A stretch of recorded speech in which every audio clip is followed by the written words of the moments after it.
Jordan de Rubens Barrichello. Et on a vu que beaucoup de pilotes ont chaussé des pneus neufs et sur le tour du circuit on a vu encore les marques sur les pneus, c'est-à-dire les petites bandes blanches qui apparaissent encore au bout d'un tour, ce qui veut dire qu'il y a certainement très peu d'adhérence. La grille de départ finit de s'installer. Là-bas au bout, les voitures de sécurité avec les gyrophares. À droite sur votre écran, Michael Schumacher et sa Benetton Renault. À gauche, Gerhard Berger, l'homme au drapeau vert, qui signifie que tout est en place. Johnny. J'ai l'impression que Jean Alesi est comme Barrichello, chaussé en pneus pluie. Alors ça veut dire qu'il pourrait prendre la tête. Dans le premier tour, le vert. Et Schumacher est inexorable. Il est le premier à s'engager et sans doute le premier à pénétrer dans Tamburello. Attention, du calme.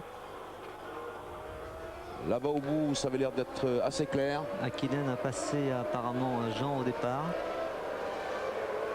Oui, le voici, allez-y. Et puis Herbert, et puis Irvine. Schumacher, Berger.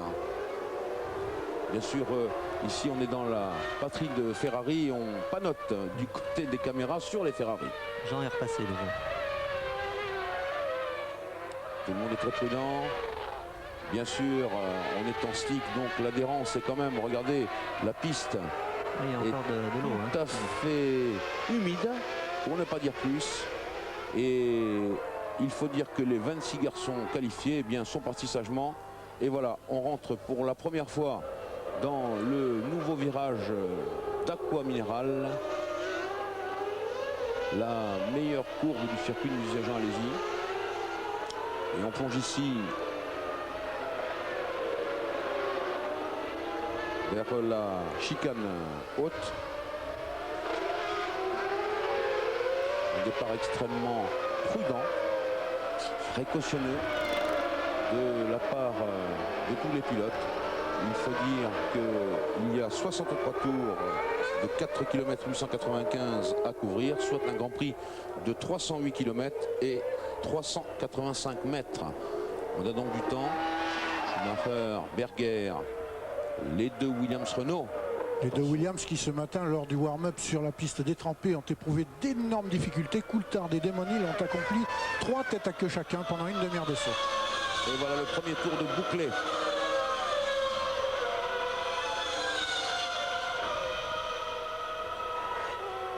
Un trou terrible derrière Jean Alesi. Il y a 5 voitures détachées, les 5 plus rapides des essais. Et derrière, c'est le trou. Ils sont tous là. Ils étaient 5 dans la même seconde au moment des qualifications. La Benetton Renault de Michael Schumacher, la Ferrari de Berger, la Williams Renault de Coulthard, la Williams Renault de Damon Hill et la Ferrari de Jean Alesi. Berger qui se fait menaçant, et dans ces conditions on peut dire que les Ferrari ont également démontré qu'elles étaient compétitives sous la pluie. Oui, exceptionnel même, puisque les écarts étaient absolument énormes, puisqu'entre le meilleur temps de Jean ce matin et je crois celui de Damon Hill, il y avait plus de 6 ou 7 secondes. C'était absolument énorme. Les Ferrari n'ont pas besoin d'adapter leur voiture considérablement aux conditions pluie. On l'a vu notamment avec les appuis aérodynamiques, ils n'ont pas besoin de charger énormément les ailerons, alors que des voitures comme les Williams ce matin, sans modifier leur braquage d'ailerons ou bien sans assouplir les suspensions, aussi bien ressort, amortisseur et barre anti-roulis, eh bien, ne peuvent absolument pas être compétitives. Donc sur une piste humide comme celle-ci, on voit que la Ferrari a l'air relativement à l'aise par rapport à la Benetton, alors que sur une piste sèche, on peut penser qu'il y a un écart un petit peu plus important, quoique. Alors que Gianni Morbidelli s'est arrêté à son stand pour changer de pneu. Oui, Pierre. Oui, importante correction à l'information que je vous ai donnée tout à l'heure. On a eu des petits problèmes techniques, vous l'avez vu tout à l'heure sur la fin de grille de départ. J'ai pas pu vraiment m'informer comme il se doit. Alors maintenant c'est fait et je vous rassure, les 5 premiers sur la grille sont bien chaussés de pneus pluie, de pneus à sculpture. Ce qui explique qu'effectivement ils se soient élancés dans la meilleure condition. Contrairement par exemple aux deux McLaren qui sont en pneus slick, également la Benetton de Johnny Herbert et dans ce cas ainsi que la Tyrrell de Mika Salo. Ah ben voilà une information qui pèse son pesant d'or effectivement, et on comprend mieux maintenant pourquoi Schumacher, Berger, Coulthard, Hill et Alesi sont dans un mouchoir, alors que là c'est Suzuki me semble-t-il qui était en difficulté, et que derrière bien entendu Barrichello, Hakkinen et Irvine sont déjà à plus de 17 secondes. Attention, ça se précise du Alors là, côté de Ferrari. c'est un peu surprenant d'ailleurs de voir Jean, s'il est en pneu pluie, de le voir d'ailleurs aussi loin par rapport aux autres, puisque lui était vraiment très compétitif ce matin. Ça paraît un peu surprenant. En ce qui concerne le choix des pilotes, s'il est vraiment celui-ci, c'est-à-dire tous les 5 en pneus pluie, c'est souvent comme ça que ça se passe sur la grille de départ. Il suffit qu'il y ait 1 ou 2 pilotes de tête, de pointe, qui font un choix technique et les autres suivent à partir du moment où ils ne veulent pas prendre de risque, si ce n'est bien entendu tenter un coup de poker. Mais là apparemment les 5 ont été sages en ayant vu que peut-être Schumacher, Berger mettaient les pneus pluie. On met tous les pneus pluie, comme ça on est sûr de ne pas faire de bêtises.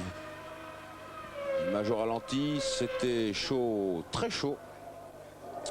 Et voilà pourquoi tout à l'heure on a vu Suzuki en tête à queue, alors que Martini lui a préféré emprunter le bas côté. 1 point sur le classement. 1 Schumacher, 2 Berger, 3 Coulthard, 4 Hill, 5 Alesi, 6 Barrichello, 7 Hakkinen, 8 Irvine, 9 Katayama, 10 Frenzen, 11 Verstappen, 12 Salo, 13 Mansell, 14 Herbert, 15 Martini, 16 Gachot, 17 Panis, 18 Wellinger, 19 Badoer, 20 Schiattarella, 21 Suzuki, 22 de Moreno, 23 Diniz. Donc nous avons aux 6 premières places de la course les 6 pilotes qui ont choisi de partir avec des pneus pluie, ce qui n'est pas étonnant étant donné que la piste est toujours abondamment mouillée, même si elle commence un petit peu à s'assécher sur la ligne droite, sur la trajectoire idéale que l'on suit ici.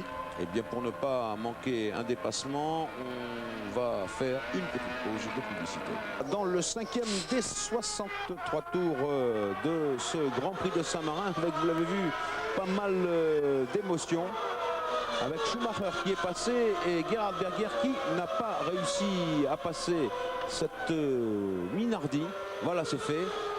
Alors que ici nous nous demandons pourquoi Schumacher, Berger, Coulthard et Hill, et que Alesi lui était un peu moins fort en cadence, et que justement tout d'un coup il s'y met. Tiens, on va voir cette petite affaire entre Schumacher, Berger et ce retardataire. Regardez ce qui peut arriver. Eh bien oui, voilà, je prends la trajectoire sans regarder dans mon rétroviseur.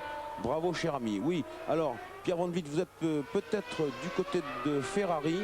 Alain Prost me disait que Jean Alesi avait peut-être choisi de partir avec un peu plus d'essence. Et Jean Aleslick, je vous rassure tout de suite. Oui, bien sûr. Jean Aleslick, ce qui explique effectivement, je vous ai dit tout à l'heure, les 5 premiers en pneus pluie. Eh bien, on a eu un petit peu de mal à y retrouver ces petits aujourd'hui. Jean Alesi est bien en slick. Et ceci explique évidemment les écarts qui se creusent entre le quatuor de tête et la Ferrari du pilote français. Alors s'il a réussi à tenir le coup de cette façon, ça veut dire que c'était un champion toute catégorie sous la pluie, notre ami Jean, puisque dans les premiers tours, il était dans les roues de ceux qui étaient en pneus pluie. S'il est en slick, cela le place en tête des pilotes qui ont des slicks. Il est 5e avec 10 secondes de retard sur Schumacher, mais il possède 30 secondes d'avance sur Hakkinen, qui serait le premier du peloton où tout le monde roule en slick. Alain, une réaction immédiate là-dessus, partir en slick, vous l'auriez fait? Oui, ça paraissait d'ailleurs très bizarre que Jean soit vraiment en retrait comme ça, avec les mêmes pneumatiques, et il me semblait, c'est pour ça que je m'étais un peu en doute tout à l'heure, dans la mesure où, alors que c'est Berger qui rentre, Berger qui s'arrête, quand ils ont vu que Jean avait fait un très bon temps le tour d'avant, donc il commençait à être très performant, et bien entendu ils arrêtent le plus tôt possible, ce qui est une très bonne tactique. Et en ce qui concerne la position de Jean à seulement 10 secondes 6 de Schumacher, eh bien c'est un avantage vraiment indéniable pour lui. Quand les autres devront s'arrêter pour les pneumatiques comme le fait actuellement Berger, il se retrouvera sans incident en tête de ce Grand Prix avec une avance déjà confortable qu'on peut estimer à peu près une quinzaine de secondes. Pardonnez-moi Alain malheureusement de vous refroidir un peu, parce qu'après une deuxième vérification chez Ferrari, on a des informations contradictoires, et chez Ferrari on m'a d'abord dit qu'il était en slick. Après vérification, malheureusement Jean Alesi est bien en pneu pluie, semble-t-il. Et par contre, sous mes yeux, Gerhard Berger est rentré pour passer des pneus pluie en pneus slick. Ça, je l'ai vu de visu, oui, je peux vous le garantir.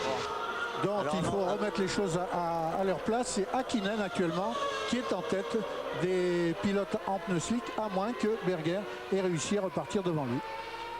En tout cas, le classement pour l'instant est donc Schumacher, crédité du meilleur tour en course, c'est-à-dire du tour le plus rapide, 1 minute 47 secondes, 690 millièmes devant Coulthard, puisque Berger s'est arrêté à son stand, devant Hill et devant Alesi. On a aperçu un tête à queue de Schiattarella dans la chicane haute. La variante est Alta. Schumacher avec sa Benetton Renault, toujours au commandement de ce Grand Prix de Saint-Marin, avec 3 secondes et 9 dixièmes d'avance sur David Coulthard. Et Michael ne s'arrête toujours pas, tandis que les deux Williams se rapprochent sensiblement de la Benetton Renault. Il va falloir aller chercher maintenant les moindres traces d'eau sur la pluie pour économiser ces fameux pneus pluie. Voilà, il n'y a plus que 2 secondes d'écart entre Schumacher et Coulthard. Avec cette caméra dans le capot de la Benetton Renault, le toboggan d'Imola comme si vous y étiez. Alors, on va jouer au jeu Top Tour et je vous rappelle que il faut donner le tour le plus rapide de la course au moment où il y aura le top. Ça a été très très chaud devant Top Tour. On y va.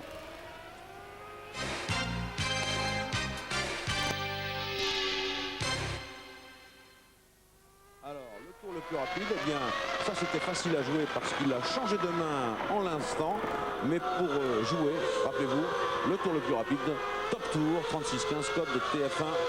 Et on revient maintenant à bord de la Ferrari de Berger en 5e position.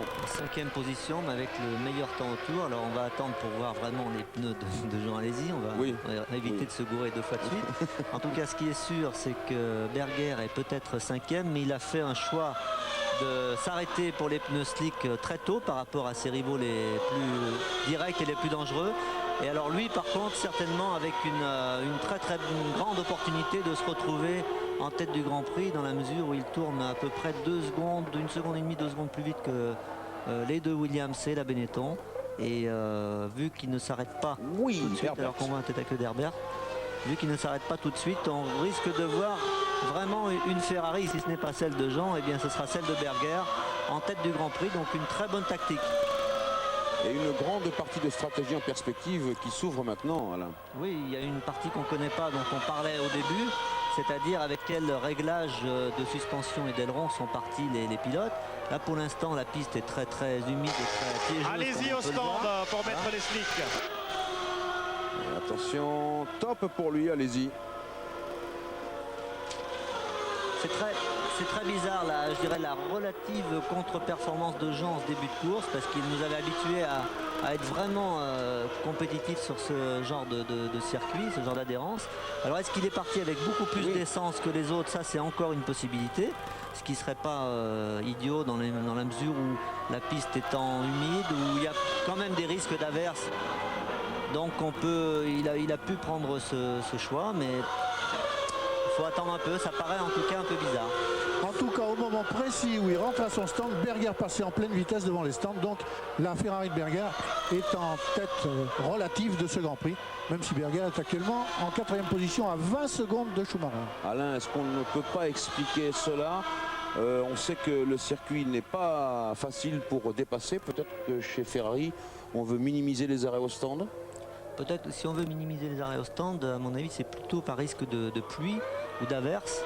Dans la mesure où si on doit s'arrêter une fois pour mettre des pneus pluie puis remettre des slicks, c'est mieux d'avoir éventuellement la possibilité de rester sur la piste et puis d'attendre un petit peu, surtout si on est en pneus pluie.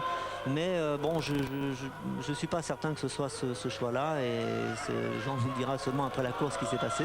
Parce que c'est un peu bizarre par rapport à la même voiture qui est en ce moment en 4e position, mais pratiquement en tête virtuelle du Grand Prix. En tout cas, pour l'instant, et sous nos yeux, eh bien, c'est Schumacher qui se taille la part du lion avec sa Benetton Renault. Et puis Coulthard et Hill à 2 puis 4 secondes. C'est un beau trio de tête, pour l'instant, qui m'a l'air assez imparable.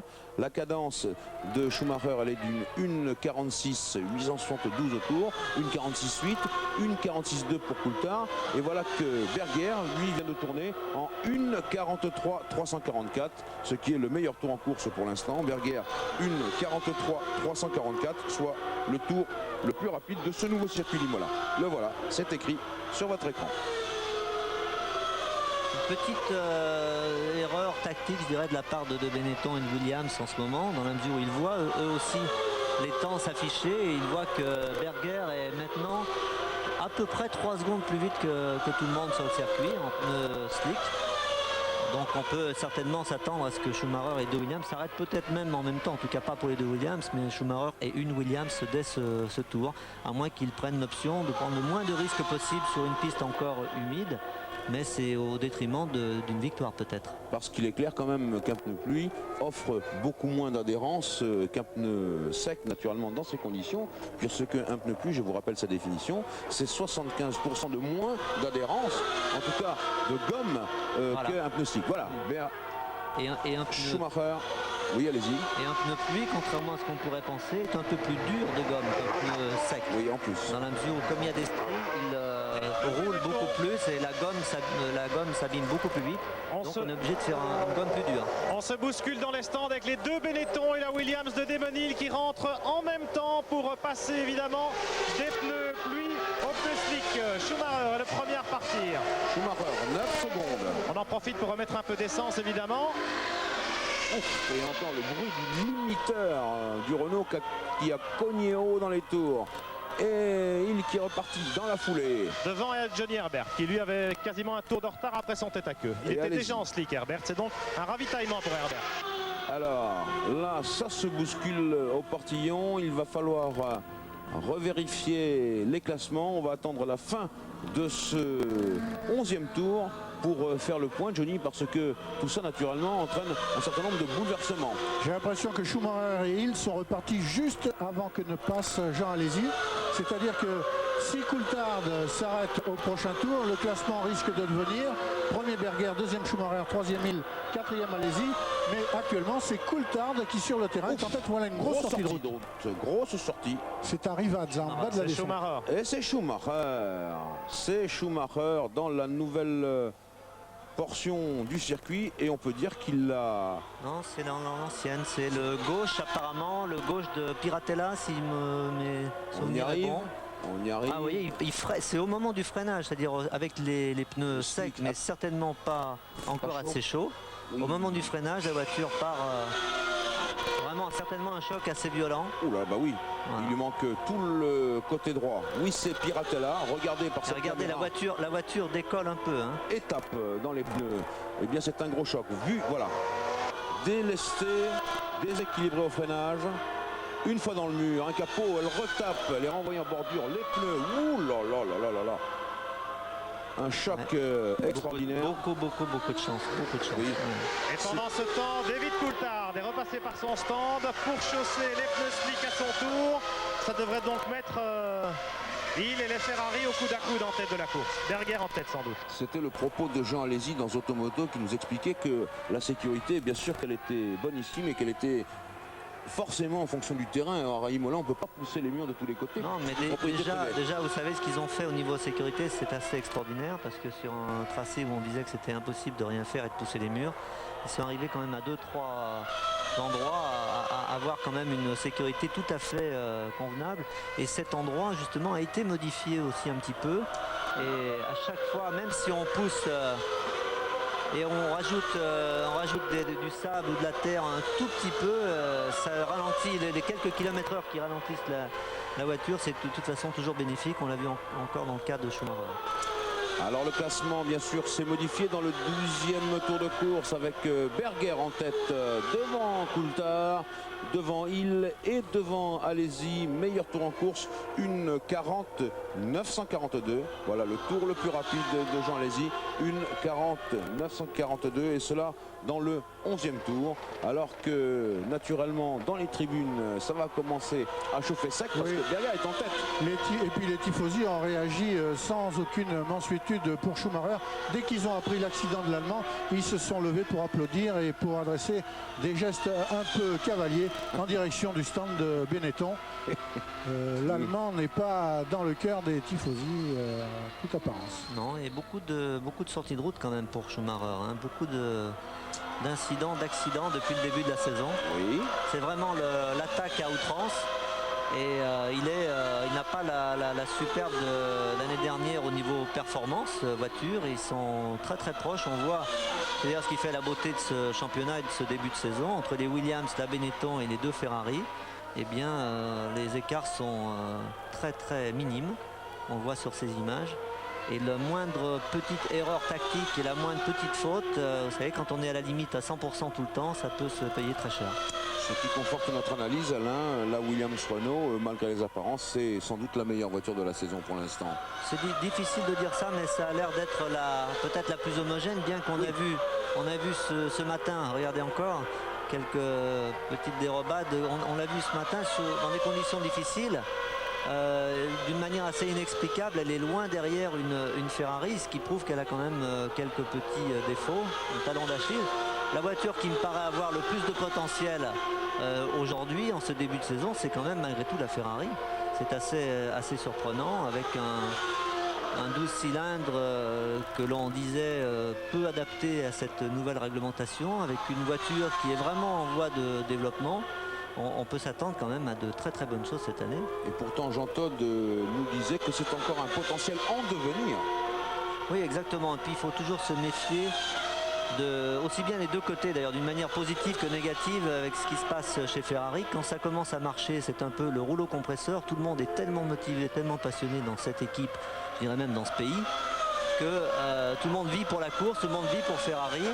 Et ça décuple les forces. Par contre, quand ça commence à aller un peu moins bien, ça va bien entendu dans le sens inverse. Mais ils donnent l'impression en tout cas d'être sur la bonne voie. Johnny, un point sur le classement. Donc derrière Gerhard Berger qui domine toujours ce Grand Prix de Saint-Marin avec 12 secondes de retard, un trio, une triplette que l'on voit ici en action. Oui, une pénalité.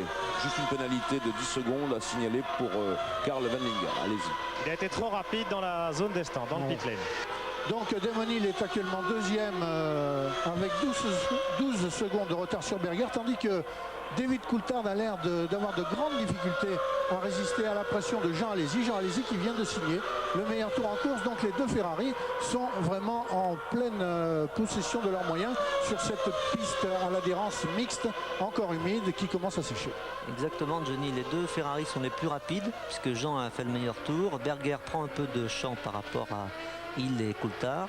Et je vous disais tout à l'heure que les Williams avaient décidé de changer de réglage pour une piste éventuellement mouillée ou même humide, et c'est certainement au détriment de leur efficacité sur une piste un peu plus sèche comme l'on voit en ce moment.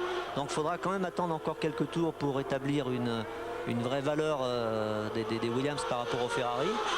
Mais les Ferrari semblent en tout cas bien armés pour être très très compétitifs pendant cette course. Et nous avons vu Wendlinger repartir après avoir observé son arrêt pénalité de 10 secondes. Wendlinger, il est donc maintenant 24e au classement de ce Grand Prix de Saint-Marin, le 25e étant le japonais Inoue. Et voilà les dépassements des retardataires qui peuvent poser des problèmes et qui peuvent favoriser l'un ou l'autre dans cette bagarre à 3. Là actuellement, Demonil s'en est bien sorti. Et il a dépassé Gachot à l'entrée du virage Villeneuve, tandis que Coulthard, lui, a été extrêmement gêné. Ce dont profite Jean Alesi pour attaquer, mais sans succès.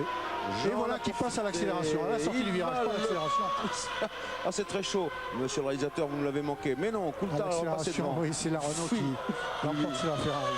Oui, mais Coulthard a répliqué. 1:38-131 au tour. On sent qu'il est talonné, David Coulthard, par Jean Alesi. Et il vient de boucler le 14e tour en 1:38-131. C'est donc le meilleur tour en course et ça continue de plus belle. Oui, les difficultés qu'a Coulthard pour accélérer surtout.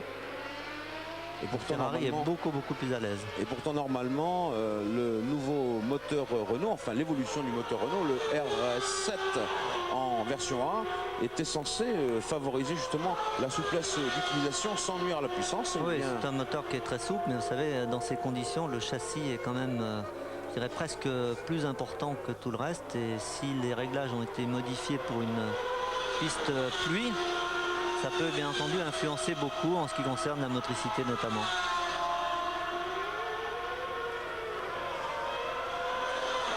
Alesi, David Coulthard troisième, Alesi quatrième, alors qu'on voit cette passe d'armes depuis le capot avant. Il va essayer de piquer au freinage.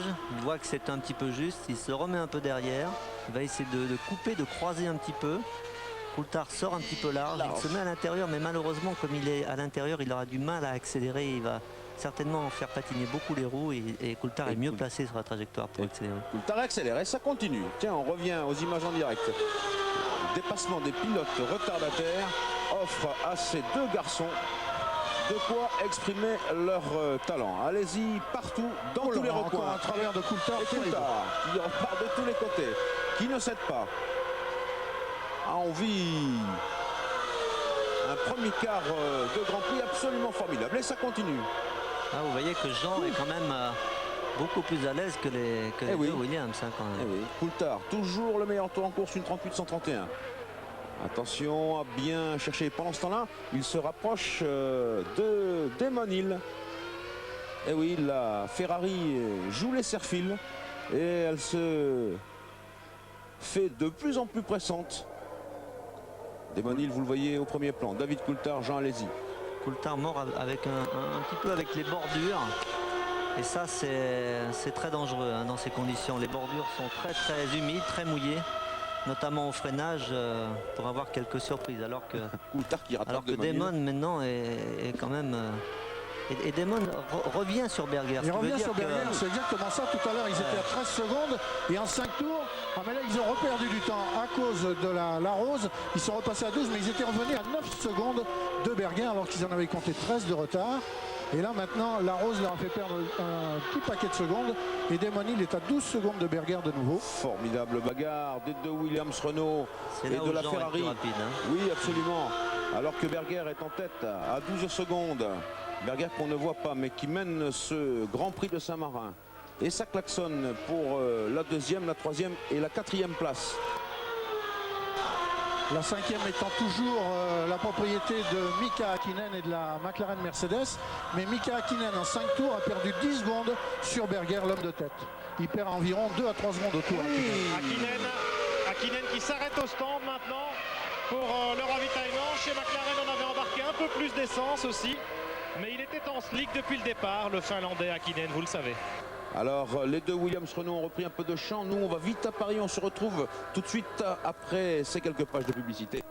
Saint-Marin sur le circuit d'Imola pour ce Grand Prix toujours aussi fantastique entre Hill, Coulthard et Alesi, alors que Berger est en tête à 10 secondes et ça continue de bagarrer ferme. Vous voyez que les positions n'ont pas changé. Hill est toujours deuxième, Coulthard troisième, Alesi quatrième. Avec cette information supplémentaire, Jean Alesi, meilleur tour en course, le tour le plus rapide au crédit de la Ferrari numéro 27, une 35-339. Et franchement, eh bien, ces trois garçons sont en train de revenir vers le haut du classement. Tout à l'heure, Berger avait 13 secondes d'avance et maintenant Berger n'a plus que 10 secondes d'avance. Et alors en cinquième position derrière le quatuor de tête dont nous parlons beaucoup évidemment puisque c'est lui qui fait le spectacle, et bien en cinquième position vient d'émerger Eddie Irvine sur la Jordan Peugeot. C'est la première fois de la saison je crois qu'une Jordan Peugeot est en position d'être dans les points en championnat du monde. Et au tour suivant, eh bien c'est Hill qui a effectué le meilleur tour en course, une 33-768. Ça veut dire que là la piste est pratiquement sèche sur toute sa longueur. Et vous l'avez vu également sur votre écran, ce n'est plus 10 secondes, c'est 7 secondes maintenant qu'il y a entre Gerhard Berger et Damon Hill. Sur toute sa longueur, vous avez raison Jean-Louis, mais pas sur toute sa largeur.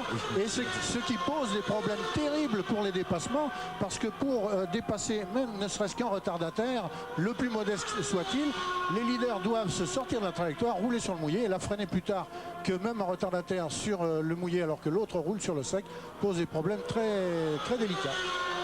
Pierre Van Vliet, un commentaire depuis les stands ou le paddock? Oui, Jean-Louis, pour vous dire que chez McLaren, on a vu Häkkinen s'arrêter tout à l'heure, juste avant notre pause publicitaire. C'était son premier ravitaillement. On sait que les deux McLaren sont partis en pneus slick. Nigel Mansell, lui, est également en slick, mais il ne procédera qu'à un seul arrêt ravitaillement. Il avait donc embarqué plus d'essence au départ. Et puis chez Williams et chez Ferrari, on peut expliquer certaines petites différences entre les voitures par les réglages qui avaient été adoptés au moment du départ. Plutôt pour une piste sèche, même s'il est parti en pneus pluie pour Jean Alesi, plus souple pour une piste humide pour Gerhard Berger. Voilà qui explique qu'Alesi soit peut-être plus performant maintenant qu'il ne l'était en début de course par rapport à son équipier. Alors qu'on voit un magnifique moment de pilotage avec Damon Hill et la caméra embarquée à bord de la Williams Renault, tandis que ça passe de tous les côtés de cette McLaren Mercedes, et on retrouve voilà nos trois protagonistes. Alors qu'il y a un moteur, certainement. Il y a un peu de fumée qui traînait. Oui. C'est pas pour les leaders en tout cas, voilà. C'est une Pacifique, je crois. Damon Hill enfonce le clou, une 33 768, meilleur tour en course pour le moment.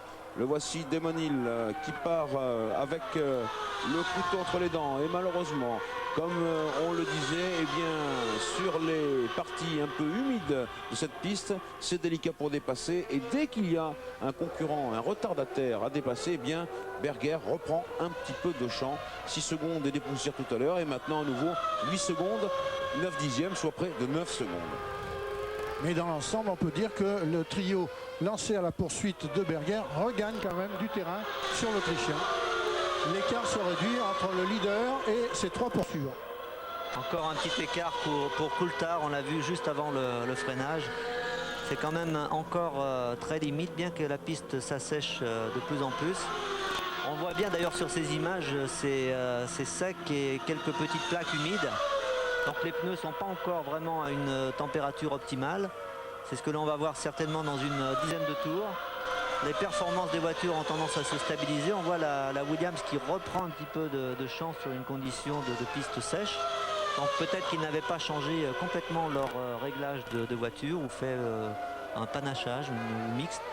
Et en performance pure, les 4 voitures de tête se tiennent vraiment, avec un avantage pour l'instant, je dirais, au Williams Renault. Donc tout change et c'est vraiment avec beaucoup de suspense et beaucoup d'intérêt qu'on va regarder ce Grand Prix.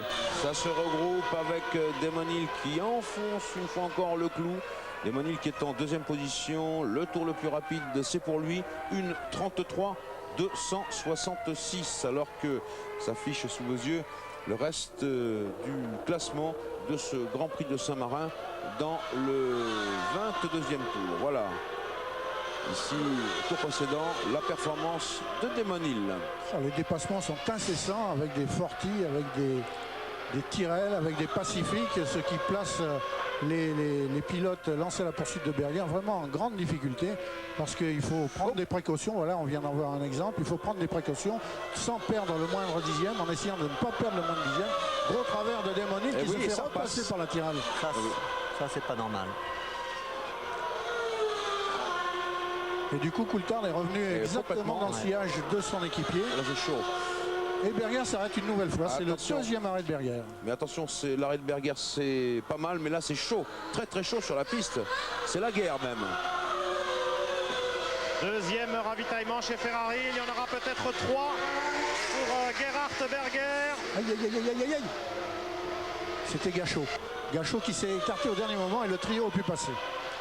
C'est quand même très symptomatique cette année. Les performances des voitures de tête sont vraiment très proches et c'est super pour le spectacle. Et ça s'allonge chez Ferrari pour Berger. Des difficultés, il a calé. Il était reparti pour 9 secondes et 2 dixièmes. Alors qu'il était en tête, et il a calé.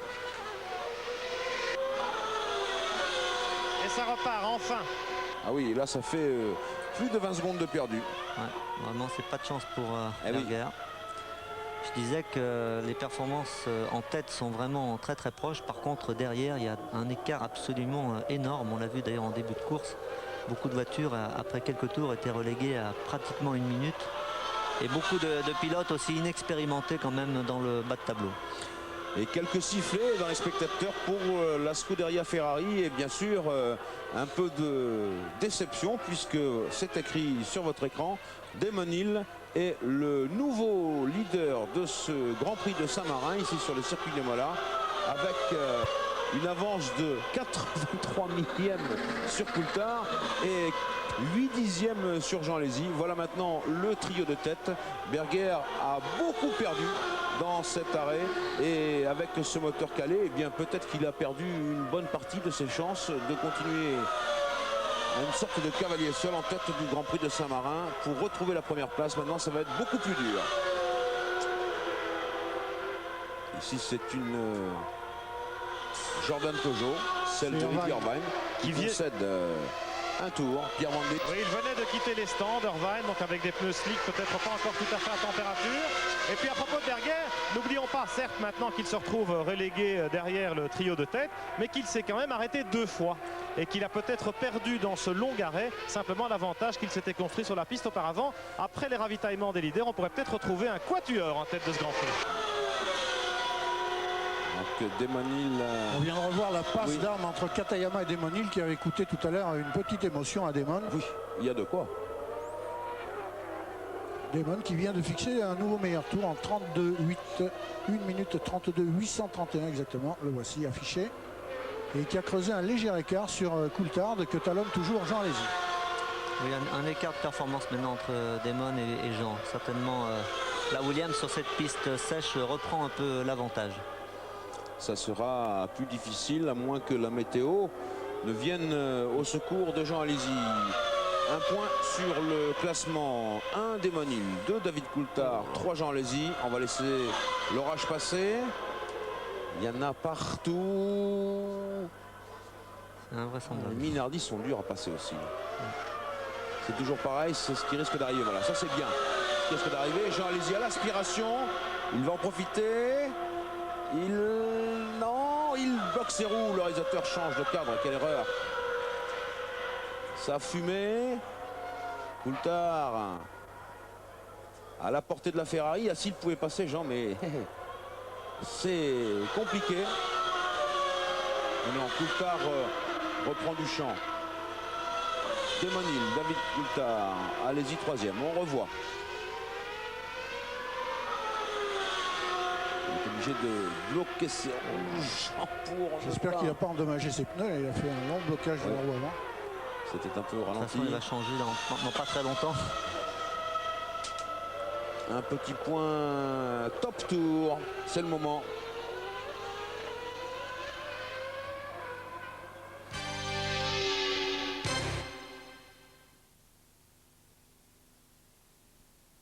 Observez une pénalité arrêtée de 10 secondes top tour. Il faut donner le meilleur tour en course, le tour le plus rapide, et jouer sur 36-15 TF1. Alors, je vais essayer tout de même de finir le classement.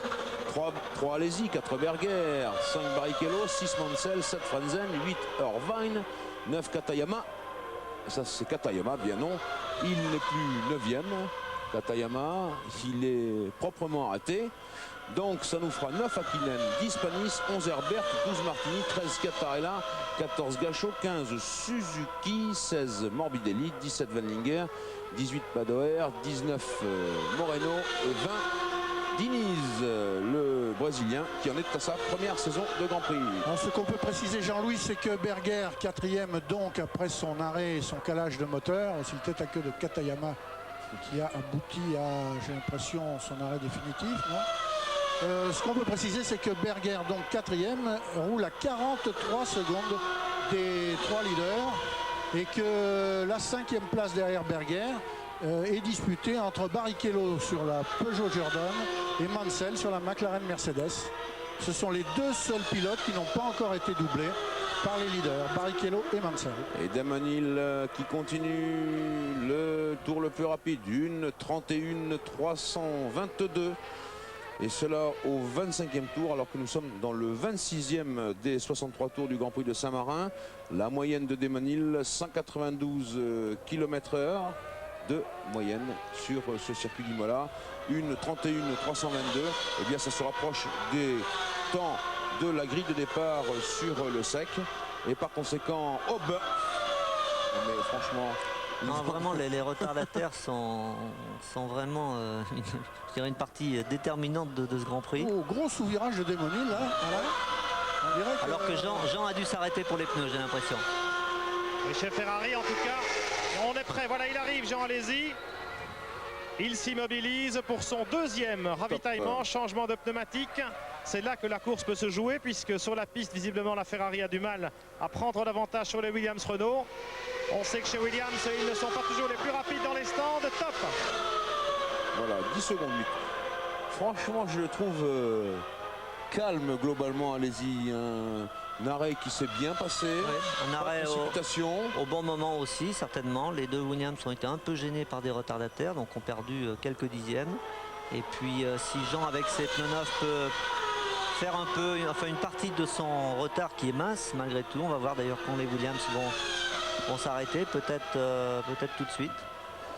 Les Williams qui ne se concèdent aucune portion de terrain. Coulthard, meilleur tour, une 30-916. Une 30-916, ça l'aurait placé au milieu de la grille de départ. C'est dire la cadence des deux Williams-Renault. Et du coup, eh bien, vous le voyez, David Coulthard, le jeune écossais, est à une demi-seconde de son leader, Damon Hill. 6 dixièmes exactement. Donc deux Williams-Renault en tête de ce Grand Prix de Saint-Marin. Troisième et quatrième de Ferrari. Allez-y, à environ 25 secondes de Hill et Coulthard. Et Berger qui est maintenant à 48 secondes, qui perd un petit peu de terrain. Berger qui vient de tourner en 1.33 quand les Williams tournent en 1.30, 1.31. Et Barrichello et Mansell sont toujours au coude à coude pour la 5e place, mais encore plus loin à 1 minute 23, c'est-à-dire à 10 secondes d'être doublé par les leaders. Olivier Panis est en 10e position après s'être arrêté pour changer de pneumatique et ravitailler. Coulthard en tête à queue. Oui. Aïe, aïe, aïe, aïe, avec des pneus endommagés. Pardon Pierre de vous avoir coupé la parole. David Coulthard en tête à queue. Ça méritait d'être observé de près, mais on regarde ici de l'intérieur. Petite bordure. Une grosse bordure, et oui, il a voulu... Il anticipe un petit peu, mais il était déjà légèrement en travers quand il a voulu monter un tout petit peu sur la bordure et pas eu le temps, bien entendu, de débraquer assez, de contre-braquer assez, pardon. Et par conséquent, non, il conserve son aileron. C'est le problème, je vous disais tout à l'heure, des bordures. Il a dû mordre un petit peu trop sur la bordure à l'intérieur. Oui. Et ces bordures sont extrêmement glissantes. Et plus vous avez des pneus en bonne température, c'est-à-dire performants, et plus vous avez des risques de perdre l'adhérence encore plus brutalement si vous mordez sur ces bordures qui restent humides et resteront humides certainement pratiquement pendant tout le Grand Prix. Et du coup, Damon Hill lui se précipite. Le tour le plus rapide, 1:30.703. Alors que Morbidelli est à son stand. Et Coulthard s'y arrête aussi, Jean-Louis. Bien sûr, avec les pneus très endommagés. Coulthard de toute façon devait s'arrêter. Évidemment, on a peut-être un petit peu anticipé l'arrêt chez Williams. 4 pneus slick, un grand coup de gaz et ça repart.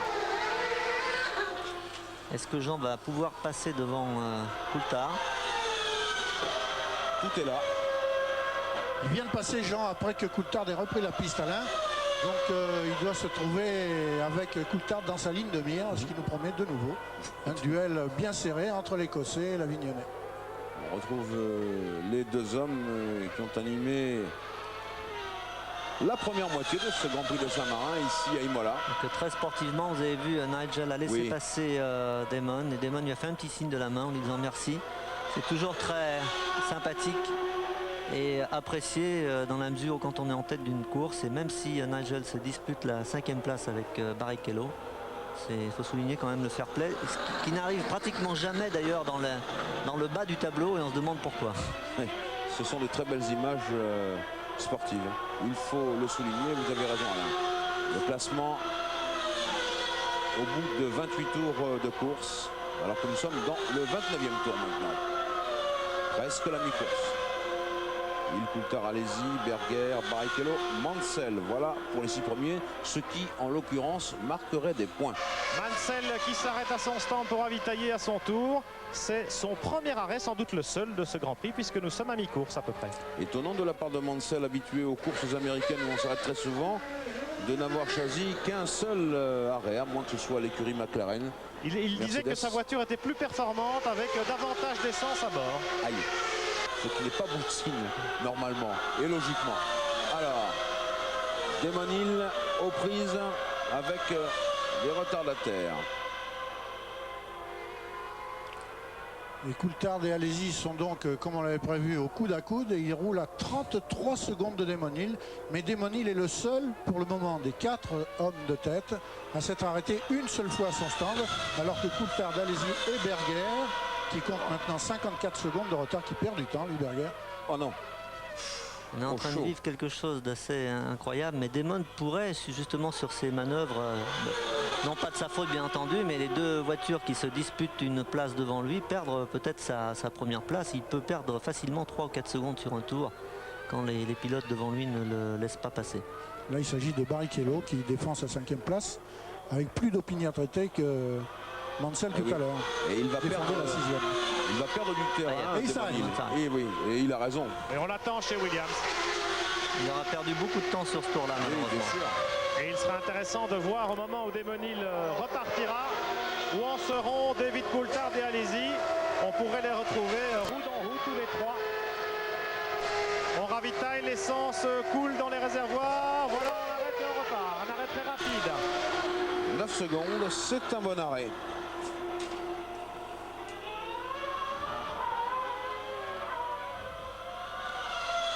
Et voilà le train. Bon, Damon est reparti devant. Oui.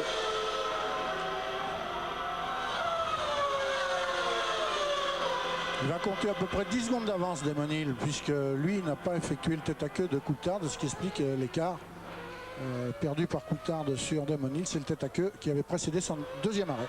Voilà, Martini qui fait signe. Un Coulthard, Panis. Ah, pénalité arrêtée de 10 secondes. Ça se passe à l'entrée de la zone des stands. Vous arrivez, on vous arrête, on vous décompte 10 secondes et vous repartez par la voie des stands. Si possible en respectant la limitation de vitesse qui est ici fixée à 80 km/h et en ne recommençant pas naturellement, puisque sinon c'est à nouveau un excès de vitesse. Mais tout ça c'est un peu normal. Rappelez-vous que l'an passé il y avait eu des mécaniciens blessés dans ces stands d'Imola qui sont très étroits. C'est la seule chose qu'on n'ait pas pu refaire naturellement. Alors que le réalisateur nous donne ici la liste des abandons. Katayama, Salo, Montermini, les deux Tyrrell Motor Yamaha, Montermini, Verstappen, Inoue et bien sûr le grand absent de ce Grand Prix, Michael Schumacher, auteur d'une sortie de route très spectaculaire. Le voici d'ailleurs, Michael Schumacher. Il parle à notre confrère de la télévision allemande.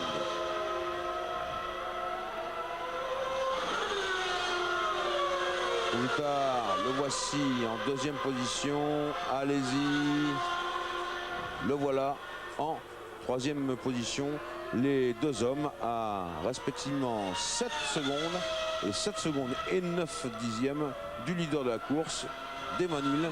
Damon Hill qui est en train de marquer des points à la fois sur le plan tactique et puis sur le plan psychologique aussi. Il s'avère comme l'homme fort. Oui, c'est l'homme fort de ce début de saison. Sans a priori, sans parti pris. Je pense que c'est l'homme fort par rapport à Schumacher qui lui, bien entendu, a gagné le premier Grand Prix. Mais Damon était ce jour-là dominateur. Il a eu un problème de boîte de vitesse, mais un problème aussi de suspension. C'est pour ça qu'il a fait son tête-à-queue. Il a gagné le Grand Prix d'Argentine et là, malgré tout, depuis le début de saison, il est toujours là, fait peu de fautes. Et bien qu'il ait un coéquipier très très performant, ce qui n'est pas le cas de Schumacher, ce qui pourrait être un avantage, mais c'est plutôt un inconvénient pour Damon. Il se sent un peu moins libéré de la pression par rapport à Schumacher. Schumacher, lui, son coéquipier est plus un faire-valoir, même si c'est un très très très bon pilote. On ne pense pas qu'il soit servi de la même manière que Schumacher. Et dans l'optique du championnat, je pense que Damon est en train de marquer des points, peut-être pour une prochaine victoire, mais aussi psychologiquement, il a l'air un peu plus serein et plus sûr. On a vu donc notre compatriote Olivier Panis arrêter sa Ligier à moteur Honda Mugen aux ordres de Michel Leprest. C'est un Français qui officie au feu rouge et au feu vert de la pénalité, alors que cette Jordan Peugeot, celle de Rubens Barrichello, eh bien, est arrêtée pour le compte. Elle était en 5e position. Et du coup, c'est Nigel Mansell qui arrive à la 6e place. Quelques pages de publicité et on se retrouve tout de suite après. 35e des 63 tours de ce Grand Prix. Alors que vous avez vu David Coulthard, ici encore aux prises avec les retardataires, et Jean Alesi qui essaye de passer de tous les côtés. Coulthard a touché Alesi. Et puis Alesi a maintenu sa Ferrari sur le cap. Mais ce que vous ne savez pas, eh bien, c'est que David Coulthard va devoir observer une pénalité arrêtée de 10 secondes. Et tout simplement parce qu'il a dépassé la vitesse de 80 km/h autorisée dans les stands. Et il faudrait justement qu'on puisse le signaler à Jean Alesi de façon à ce qu'il n'exagère pas. J'ai regardé son panneau, Jean-Louis, et le panneau ne mentionnait absolument pas Jean Alesi que Coulthard allait être pénalisé. Mais peut-être n'ont-ils pas eu le temps chez Ferrari d'inscrire ce renseignement précieux. Parce que quand même Alain Coulthard, il est un petit peu à la dérive là sur les trottoirs de tous les côtés. Oui, tout à l'heure en tête à queue. Depuis le début, il est vraiment à la limite, on l'a vu. Et là, certainement, son stand doit lui parler par radio en lui disant de s'arrêter pour la pénalité, ce qui est absolument regardez, bien entendu. Voilà. On voit qu'il se rabat un tout petit coup, heureusement, certainement sans trop de dommages pour la Ferrari. Plus impressionnant que... Il faut espérer, il pourrait crever un pneu sur un coup comme ça. Oui, on peut très bien avoir une petite fuite à la jante. C'est pas du tout impossible. Et Coulthard ne s'est pas encore arrêté. Il peut peut-être avoir le drapeau noir s'il ne s'arrête pas. Oui. Est-ce que sa radio marche bien? C'est pas toujours évident d'entendre exactement ce que l'on dit. Il doit être peut-être aussi un peu déconcentré si on lui parle. Pour regarder les panneaux quand il passe, pas toujours évident quand on a Jean Alesi derrière soi en train de vous attaquer. On doit se concentrer sur le freinage qui maintenant est relativement proche après les stands pour la chicane, cette nouvelle chicane. Donc un peu d'incertitude en ce qui concerne la poursuite de la course pour Coulthard, car ça fait déjà 2-3 tours qu'on a vu la pénalité, et peut-être qu'au stand on leur a donné l'indication bien avant. On surveille ça de près. Pierre Van Wilt, vous avez parlé avec Michael Schumacher. Oui, absolument. Le champion du monde est sur le mur des stands en train de suivre la progression de cette course. Évidemment, il va perdre quelques plumes au niveau du championnat du monde, on le sait. Chez Benetton, eh bien, Michael Schumacher a déclaré qu'il a été sans doute surpris au freinage. Il se demande s'il n'y a pas une défaillance des freins, en tout cas un mauvais équilibre entre l'avant et l'arrière, parce que les roues arrière ont bloqué dès qu'il a touché la pédale de frein, alors qu'il venait de chausser les pneus slick après son premier arrêt. Alors on va voir si Coulthard maintenant obtempère à l'obligation devant laquelle il se trouve de s'arrêter. Le voici, il s'arrête. Il lève un bras pour prévenir Jean Alesi. Il rentre dans les stands, il va s'arrêter 10 secondes, plus le passage au ralenti dans les stands. Ça va lui coûter au moins une quinzaine de secondes de retard sur la Ferrari. Et donc le classement va passer maintenant à celui-ci. Damon Hill en tête sur Williams Renault. Voici Coulthard à son point d'arrêt. Jean Alesi sur la Ferrari 2e, Coulthard sur la seconde Williams Renault 3e et Berger sur la seconde Ferrari 4e. Le panachage idéal, sauf pour les tifosi, il faudrait que le panachage soit inverse. On a vu donc le décompte avec ces chiffres digitaux. Michel Leprest qui regarde lui aussi ces chiffres et puis qui au panneau 0, eh bien, donne le feu vert pour repartir en piste. Et voilà Jean Alesi 2e. Et débarrassé d'un adversaire qui était plutôt coriace et même quelquefois un peu gênant. Oui, un peu gênant. Bon, c'est très dur quand même pour Coulthard, car une pénalité de 10 secondes, imaginons qu'il soit allé à 85 au lieu de 80. Quand on sait tout l'investissement de la Formule 1, quand on sait tous les risques que prennent les pilotes, c'est quand même un peu dur à accepter. Peut-être qu'il faudrait revoir quelque chose dans le futur, car c'est vraiment dur. Berger qui cale au stand et Jean se retrouve 2e. Il a été hyper combatif comme d'habitude depuis le début du Grand Prix. Il se retrouve bien placé, un peu loin quand même de Damon Hill. Mais après tout ce que l'on a vu depuis le début de ce Grand Prix, eh bien on ne sait jamais. Il peut pleuvoir, il peut y avoir des problèmes dans les changements de roues. Et Jean il y a aussi beaucoup de problèmes avec les retardataires, on l'a vu et revu. Et c'est vraiment d'ailleurs, je dirais presque scandaleux, la différence de performance qu'il y a entre les voitures de tête et celles de l'arrière, et la discipline même des pilotes qui se feront prendre un tour par les leaders. Il manque de discipline, Alain. Oui, on a vu Jean Alesi perdre un gros paquet de secondes derrière le tout nouveau Diniz, qui est débutant en Formule 1. Et tout à l'heure, Coulthard et lui étaient pointés à 5 et 7 secondes. Berger. Arrêt de Berger, troisième arrêt de Berger. Alesi et Coulthard étaient donc à 7 et 5 secondes de retard sur Damon Hill. Et après avoir été gêné par un groupe de retardataires, le retard est passé à 14 et maintenant Alesi est à 16 secondes de Hill. Mais si personne n'est devant lui, on va voir si Jean est capable de revenir sur la Williams ou pas. Actuellement, il vient d'accomplir un tour à peu près équivalent à celui de Damon Hill. 1:31.4 pour l'anglais, 1:31.5 pour Alesi. C'est du kiff-kiff. Alain Prost, soyons clairs, quand vous parlez des différences de performance, vous parlez des différences de performance des Forti avec les autres voitures. Elles ont concédé effectivement 4 et 5 tours de retard respectivement sur 37 tours de course. C'est vrai que c'est beaucoup et qu'il y a beaucoup à faire sur ces voitures. Mais il va sans dire que lors du prochain briefing, le compatriote de Pierre Van Vliet, Roland Brunserat, qui est le starter des Grands Prix et qui mène les briefings, eh bien, va certainement leur dire, écoutez messieurs, regardez dans vos rétroviseurs, n'est-ce pas Pierre Van Vliet? Oui, absolument, sans doute.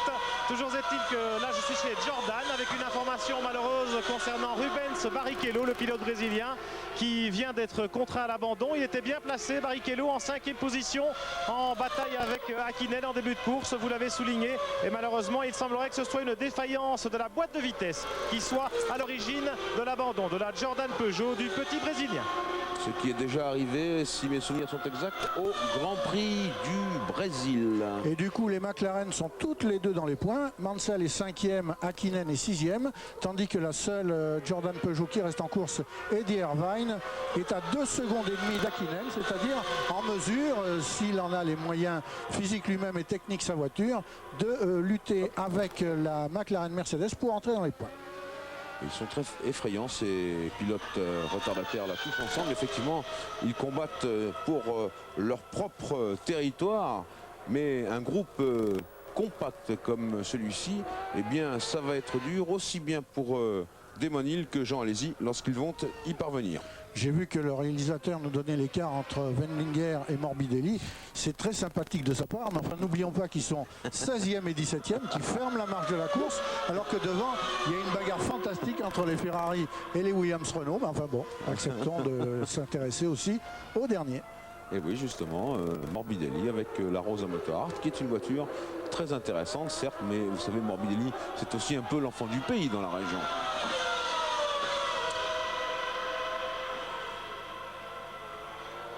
Ici, on est à bord de sa voiture, justement, et puis devant, eh bien, c'est une Sauber à moteur Ford, le Ford de ZTEC d'usine. Hop, C'est Gachot qui s'arrête. tête à queue, je crois, et c'est celui de Gachot, alors que là, Jean Alesi arrive dans le sillage de Nigel Mansell, qui a fait mine de s'écarter, et puis qui est passé. Ils ont une trajectoire très différente dans ce virage-là. En ce qui concerne Nigel, il est 5e, c'est une très bonne performance, juste devant son coéquipier Domain Irvine. Et on va voir d'ailleurs si sur le plan physique ce sera un test de voir s'il arrive à tenir toute la distance de la course avec la même compétitivité, alors qu'il a son coéquipier et Irvine, l'Irlandais Shaw, comme on l'appelle, Voilà. derrière lui, alors que Jean est passé. Geste de Mansell. Voilà.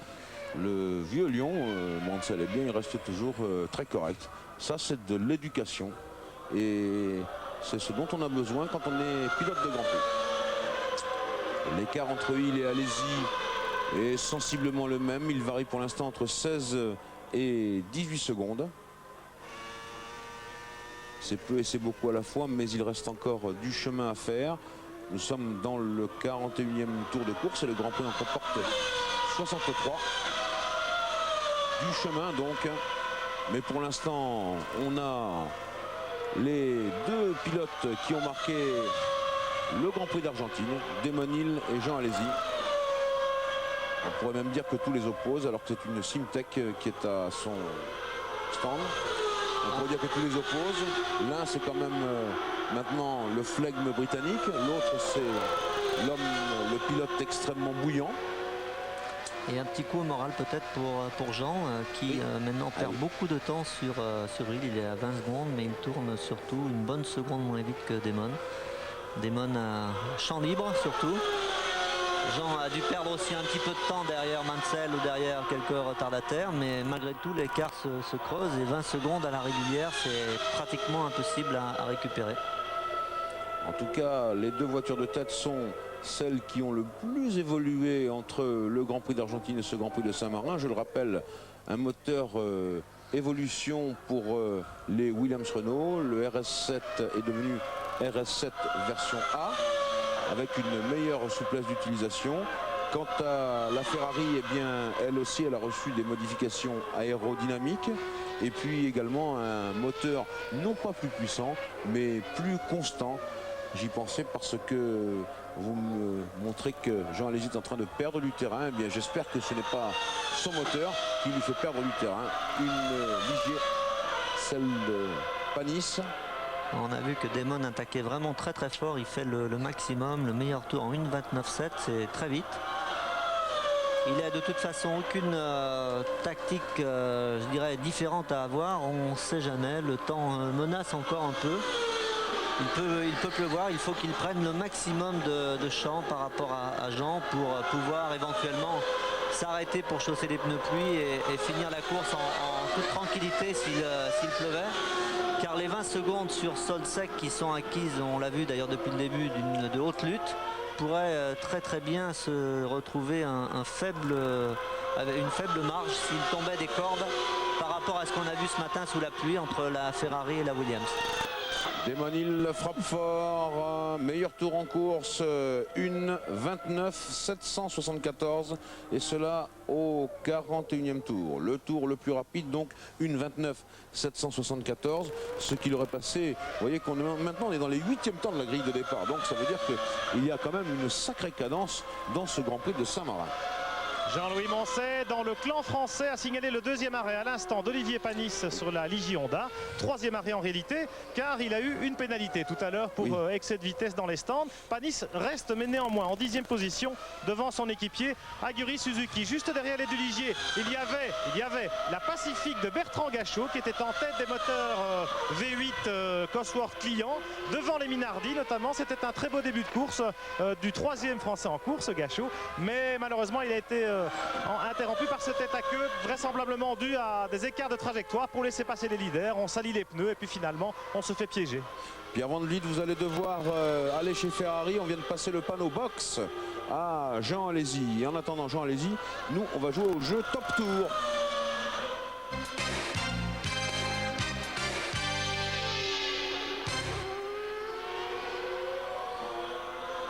« 36-15 code de TF1 pour jouer.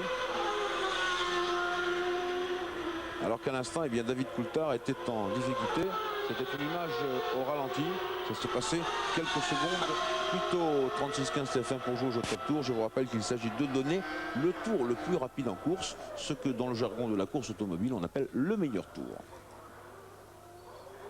Et on revient sur Damon Hill. Le leader de ce Grand Prix de Saint-Marin. Leader incontesté maintenant avec 21 secondes d'avance. Mais il reste encore du temps à passer dans les stands. Herbert s'y arrête dans les stands avec l'unique Benetton Renault rescapé. Herbert, il est en 9e position. Schumacher, lui, est sorti de la piste. Tout doucement dans les stands. 80 km/h. Et voilà Jean. Allez-y, mobilisé chez Ferrari, effectivement pour ce deuxième arrêt. Alors 30 secondes d'écart, ça ne va plus se jouer dans les stands, mais bien sûr, la moindre faute peut se payer cash. Un arrêt très court chez Ferrari. Oui, c'est même l'un des meilleurs, puisque tout à l'heure, Alesi c'était 6 secondes 7 et maintenant c'est 8 secondes 7. Et que chez Williams Renault on est à 9 secondes, mais bien sûr tout ça dépend également de la quantité de carburant à mettre dans la voiture. Deuxième arrêt aussi pour Eddie Irvine avec la Jordan Peugeot 7e. En tout cas, Jean Alesi a repris la piste avant que Coulthard ne passe, c'est-à-dire qu'on retrouve les 4 leaders dans le même ordre qu'ils occupaient avant l'arrêt du français. Damon Hill, Alesi, Coulthard, Berger.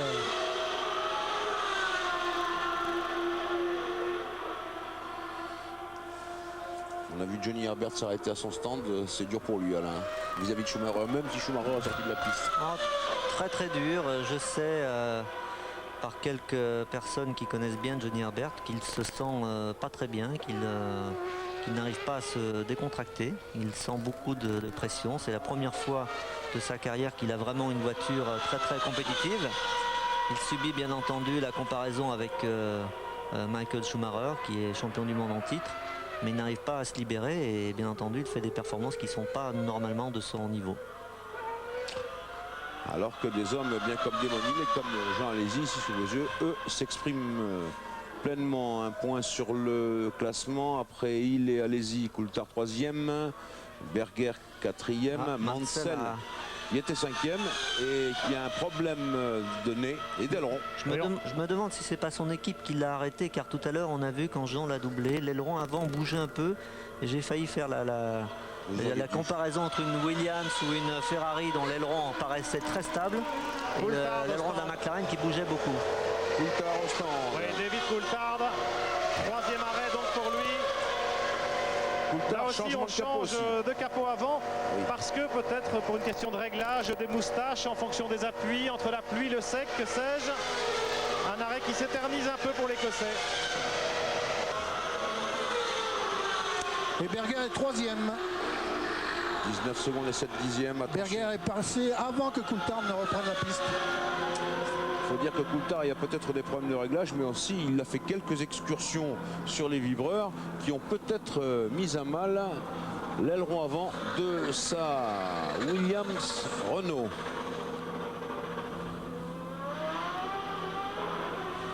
Nous sommes dans le 46e tour de course, c'est le meilleur tour, c'est Damon Hill, cette fois en 1:29.710. Damon Hill, le plus rapide. Qu'on attend bientôt dans le stand Williams Renault également, parce que les mécaniciens se préparent à l'accueillir pour son troisième arrêt. Alors qu'on voit en lentille une passe d'armes. Nigel Mansell. Avec Irvine qui a perdu son aileron, je crois. Irvine, ouais. Avec une moustache qui est en train de traîner là-bas et qui lève le bras. Irvine, bien sûr. Irvine, il était bien placé. Et oui, il était 6e. Il s'était intercalé entre les deux McLaren. Et là, est-ce qu'il va pouvoir revenir à son stand et faire changer lui aussi son aileron avant? On va suivre ça. Oui, c'est vraiment dommage pour Jordan et Peugeot qui n'ont pas vraiment eu un résultat depuis le début de l'année. On sent qu'ils ont une voiture qui est très très performante. C'est bizarre. Alors que dans le 50e des 63 tours du Grand Prix de Saint-Marin, avec, vous le voyez, cet écart qui a diminué entre Damon Hill et Jean Alesi. Mais à cela, il y a une explication. Damon Hill a dû se frayer un chemin difficile quelquefois dans le trafic, Johnny. Au cours des 3 derniers tours, Damon Hill a dû doubler une demi-douzaine de voitures, certaines très lentes, certaines se sont retrouvées devant lui en plein virage, c'est-à-dire qu'il a effectué des tours en 1:33, 1:34, alors que sa cadence normale est de 1:30 au tour, ce qui explique que quand Jean Alesi était reparti de son stand, il comptait 16 secondes de retard sur Damon Hill et que maintenant il n'est plus qu'à 9-10 secondes de la Williams Renault, mais lui à son tour va tomber sur le même trafic et donc il risque de subir les mêmes pénalisations que son adversaire. En tout cas, on peut remarquer quand même que Damon Hill est assez adroit dans le trafic. Il est assez adroit, mais Jean est très incisif. Et s'il fallait vraiment disputer la course dans les 2-3 derniers tours au milieu du trafic, certainement Jean pourrait aussi prendre des risques qu'il veut prendre, des risques supplémentaires. Alors que l'on voit ici le duel entre guillemets des deux McLaren, mais vous voyez qu'il n'y a pas de comparaison. Mika Hakkinen est 5e et Mansell est 10e, vous le savez. Il a été obligé de s'arrêter pour un changement d'aileron et puis pour une crevaison à la suite d'une mésentente avec Irvine. Retour difficile pour Mansell, Alain. Un retour difficile, de toute façon c'est difficile de revenir pour lui après les 2 premières courses. D'abord parce qu'il les a ratés, que c'est toujours un entraînement et une expérience très très importante. Et aussi parce qu'il a très peu tourné pendant l'hiver et qu'il se sent peut-être pas encore tout à fait bien dans le cockpit. Aussi c'est une course difficile avec des problèmes d'adhérence en début de course. Maintenant ça va beaucoup mieux. Je pense que là, bon, étant 10e, n'étant plus tout à fait motivé pour les points, peut-être qu'il lâche un peu la main. Et c'est dommage, on aurait eu envie de le voir disputer une place dans les points pour McLaren, voir un peu où en était son état physique. Il n'a pas l'air tout à fait à son aise encore dans la voiture. Il a toujours eu l'habitude de conduire dans les virages avec la tête un peu relevée, ce qui n'est pas toujours évident pour la fatigue physique, mais j'ai l'impression qu'il n'est pas encore bien adapté à cette voiture. À bord de la Williams Renault de Damon Hill avec ses voyants qui s'allument, ça c'est le signe qu'on approche du C'est le limiteur. Donc en principe 2 ou 3 lumières que vous adaptez, que vous demandez à votre ingénieur motoriste de vous adapter en fonction de vos desiderata. Ça peut être par exemple 1000 tours, la première lumière 1000 tours avant le limiteur, la deuxième 300-400 tours avant le limiteur et puis la dernière à peu près 100 tours avant le limiteur que l'on voit d'ailleurs. Et ça vous donne une indication, plus besoin de regarder le contour, plus facile de regarder des lumières en tout cas qu'un contour qui ne marche pas toujours. Enfin, il peut marcher très bien mais de temps en temps avec un certain retard alors que les lumières sont beaucoup plus précises et plus faciles à voir sur le plan optique pour le pilote. Alors Alain, même si le cockpit est extrêmement droit et même si maintenant vous avez vos brevets avions, est-ce que vous auriez aimé un volant comme celui-là, comme celui de Damon Hill? C'est une question d'habitude, ça ne dérange pas spécialement. Certains pilotes comme Jean Alesi notamment, d'ailleurs c'est un des seuls, je dirais, il y en a peut-être 2 ou 3, ont l'habitude de mettre les mains assez hautes sur le volant et ça peut leur poser quand même un petit problème alors que pour les autres pilotes qui tiennent le volant à peu près de la même manière, ce genre de volant ne pose aucun problème. Damon Hill toujours, 13 secondes, 437 millièmes et un meilleur tour en course. Une 29 710, soit une moyenne de 196,43 km/h. Une 29 710, c'est déjà un beau temps de qualification. Vraiment, ce Grand Prix de Saint-Marin a tenu toutes ses promesses au niveau de la compétitivité des Williams Renault et dans une moindre mesure des Ferrari. Alesi est en 2e position, Berger est 3e. Coulthard 4e, Hakkinen 5e, Frentzen 6e. Et à la porte des points, Johnny Herbert, que l'on a vu tout à l'heure effectuer un tête à queue, qui s'est arrêté 3 fois sans stand et qui est malgré tout 7e, mais avec 2 tours de retard sur Damon Hill. Irvine qui a télescopé Mansell est maintenant 8e, alors que tout à l'heure il se battait avec les McLaren pour faire 5e ou 6e. Il est maintenant 8e avec 2 tours de retard lui aussi. Olivier Panis qui s'est arrêté 2 fois sans stand plus une pénalité de 10 secondes est maintenant 9e. Mansell est 10e et Suzuki sur la seconde Ligier est 11e à 3 tours lui et il devance Martini, Morbidelli, Badoer, tandis que les deux Forti sont toujours en course, elles tournent toujours sur le circuit mais elles sont non classées et là se pose un problème peut-être de sécurité. Elles n'ont pas accompli 90% de la distance du leader, elles ne seront pas classées mais elles peuvent finir la course et comme le disait Alain tout à l'heure, elles jouent un petit peu un rôle de chicane mobile et cela pose un problème de sécurité. La sécurité est à l'ordre du jour dans tous les domaines en Formule 1 et là c'est peut-être un problème que la Fédération internationale pourrait aborder. Il est vrai que sur un total pour l'instant de 53 tours, Diniz et Moreno sont à respectivement 6 tours et 6 tours, les deux du leader Damon Hill. Donc est-ce que l'on doit continuer à laisser rouler une voiture qui à la régulière prend plus de 10% de retard à chacun de ses passages? Tel est le problème. Voilà, justement, bien on en parle. Jean Alesi, mais cette fois Pedro Diniz l'a bien observé. Diniz il n'est pas comme Moreno. Moreno on ne le voit pas parce que Moreno il fait très attention à tout ça. C'est un pilote de Grand Prix qui a de la bouteille. Tandis que Diniz il débute et lui il a encore du chemin à faire pour bien regarder ses rétroviseurs, ce qui est également le problème du japonais Inoue. Et Berger qui a fort à faire pour résister au retour de Coulthard, mais qui réussit à maintenir l'Écossais 10 secondes derrière sa Ferrari. 10 secondes c'est beaucoup mais c'est peu en même temps. Ça n'offre pas la possibilité à Berger d'accomplir la moindre petite faute ou bien le moindre arrêt à son stand, donc il faut qu'il soit vigilant. Vigilant et c'est un peu le grand perdant pour l'instant de cette course car il était en tête de la course quand il a calé malheureusement au ravitaillement et on voit par rapport à ses performances pendant la course et quoique certainement un peu démotivé à un certain moment, il réussit à faire des performances tout à fait proches des leaders. Jean-Louis, un petit mot avec Bertrand Gachot. Bertrand, un très bon départ, 16e au premier tour, vous étiez 12e à mi-course. Que s'est-il passé alors? Ouais, j'ai commencé à avoir des problèmes de boîte et puis finalement elle a explosé, alors c'était terminé d'office. Alors une course assez difficile, des conditions de piste changeantes, on parle du trafic très difficile à gérer pour les hommes de tête, ça ne doit pas être évident non plus pour les pilotes des voitures moins performantes. Oui, non, c'était très difficile, les conditions étaient vraiment traîtres et plusieurs fois ma voiture était partie complètement à l'équerre, même en ligne droite, parce que les pneus ne sont pas montés en température et par conséquent les pressions étaient trop basses et les voitures talonnaient. Et en pleine ligne droite, tout d'un coup, elles partent à l'équerre. Donc ça, c'était très difficile. Les leaders dans les rétroviseurs, vous les voyez arriver? Ouais, mais vite. Ouais, c'est difficile parce que vraiment, ils ont un avantage tel, surtout en puissance. C'est une piste de puissance ici. Et au point de vue moteur, il y a une grosse différence. Merci Bertrand. CQFD par Bertrand Gachot.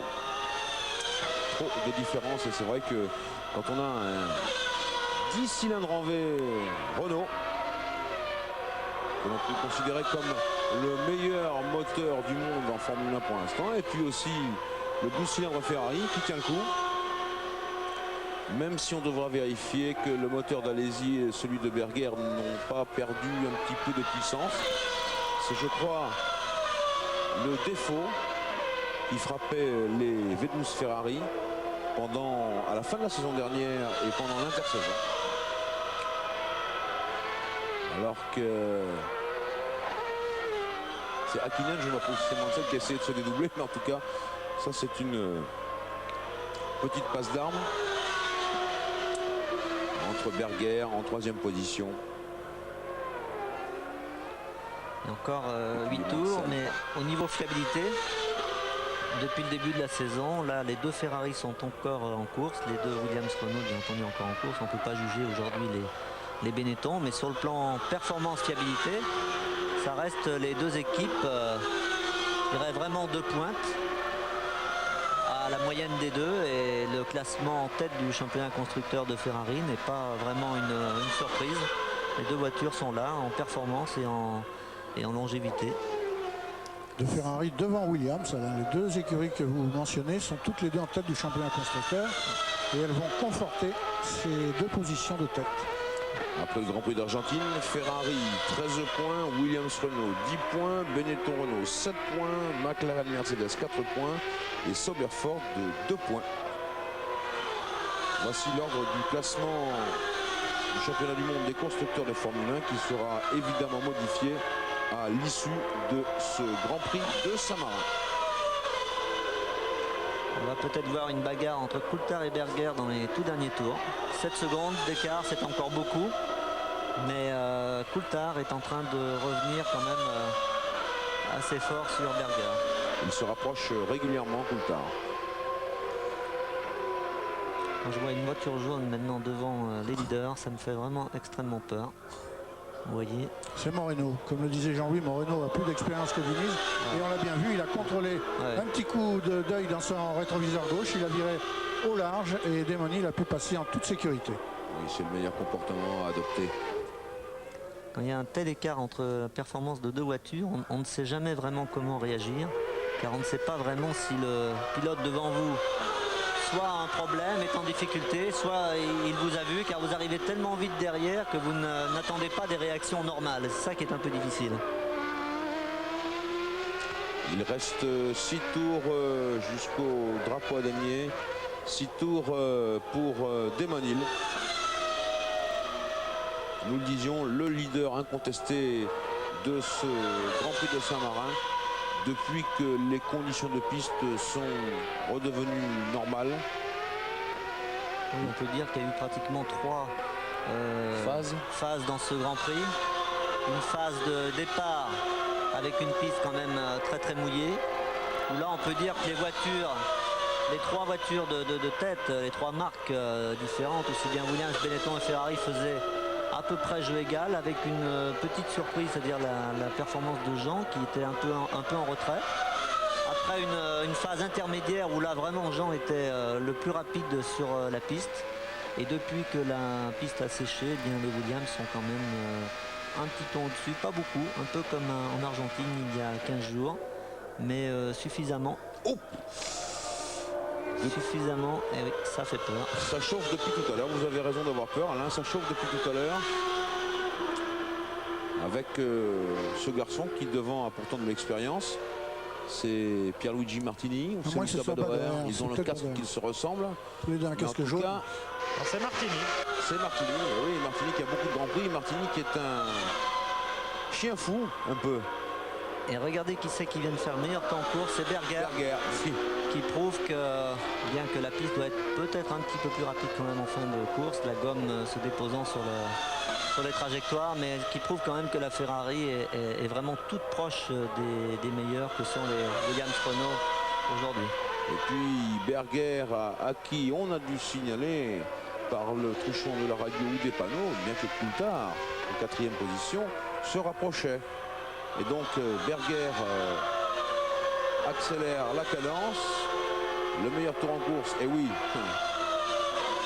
l'image au ralenti, c'était Damon Hill faisant signe que devant, eh bien Martini mettait de la mauvaise grâce à le laisser passer. Berger, meilleur tour en course, 1:29 568.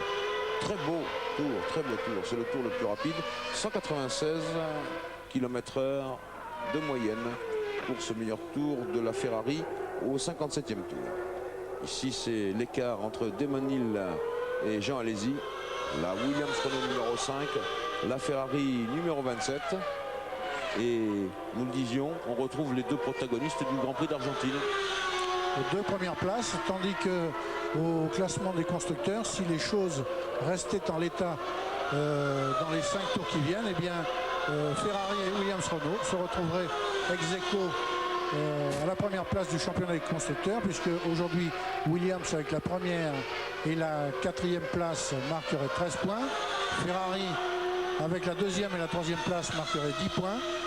L'avance de Ferrari actuellement et avant ce Grand Prix était de 3 points.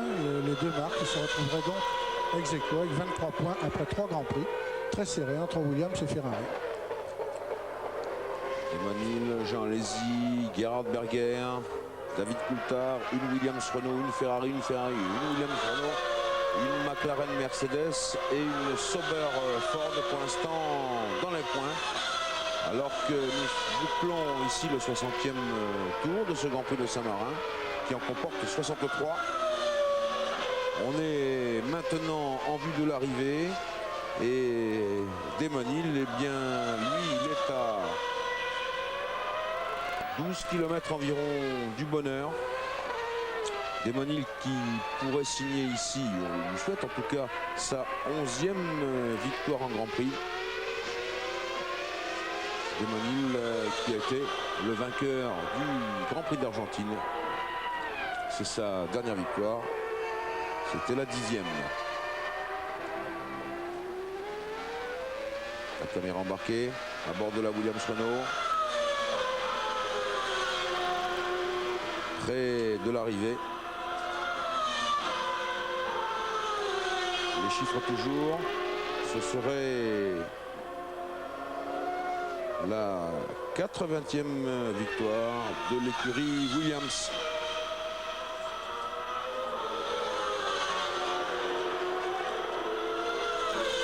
Et Berger que l'on voit ici en action possède 7 secondes d'avance sur Coulthard, mais la voiture bleue que l'on voit se profiler derrière n'est pas celle de Coulthard, c'est la Ligier de Panis. Les voitures ont des silhouettes qui se ressemblent avec leur museau haut, leur calandre surélevé par rapport à l'aileron avant. Et là il s'agit de la Ligier qui ressemble à la Williams et encore plus d'ailleurs à la Benetton dont elle est la sœur jumelle. Oui, c'est bien d'ailleurs ce qui ironise les mauvaises langues autour de ce petit monde des Grands Prix. Panis qui est toujours en 9e position.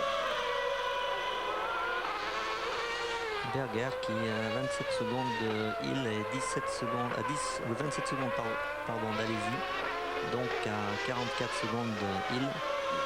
Sans son problème dans les stands, aurait été vraiment certainement très compétitif jusqu'à la fin du Grand Prix. Vous voulez dire l'un des animateurs de ce Grand Prix de Saint-Marin. Il l'a été, mais bien sûr, il a calé. Et on a entendu des sifflets du côté de la tribune principale, car vous pouvez imaginer que les tifosi sont massés devant le stand Ferrari. C'est la place privilégiée ici sur ce circuit d'Imola. Être en face des stands de la Scuderia.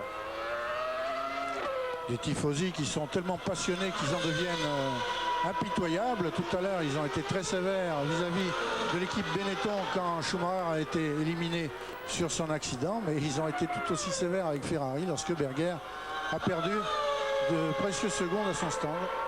Rappelez-vous Johnny Rive, lorsque Patrese, italien, n'habitant pas loin d'ici, à Padoue exactement, est sorti de la piste, alors qu'il avait la victoire en main et que c'est une Ferrari qui a gagné, eh bien la foule avait été impitoyable du moment que l'un des bolides rouges de la Scuderia était devant, et eh bien rien ne comptait plus. Et le pauvre Patrese, eh bien, il est parti sous les applaudissements des tifosi, content de le voir perdre. Parce que Patrick Tambay gagnait, mais Patrick Tambay pilotait une Ferrari et pour le public c'était ça qui était l'essentiel. Ça n'était pas la nationalité du pilote mais celle de la voiture. Toute l'Italie est intoxiquée de passion pour Ferrari. Et c'était en 1983. Damon Hill qui se rapproche. C'est pour bientôt maintenant. Ça va être son dernier tour là, Jean-Louis. Voilà, dernier tour de course. Dernier tour de course. Damon Hill qui va prendre la tête du classement du championnat du monde des pilotes de Formule 1. Il fait le plein Damon Hill puisqu'il était en deuxième position. Schumacher 14 points, Damon Hill 10 points. Et Damon, il va non seulement compter 20 points, mais surtout Schumacher n'a pas marqué. Et ça, c'est important pour la suite des événements. Et bien entendu, en deuxième position, nous aurons ex aequo Jean Alesi, 14 points, et Michael Schumacher. S'il ne se passe rien de spectaculaire dans ces quoi, ces 2 derniers kilomètres qui nous restent.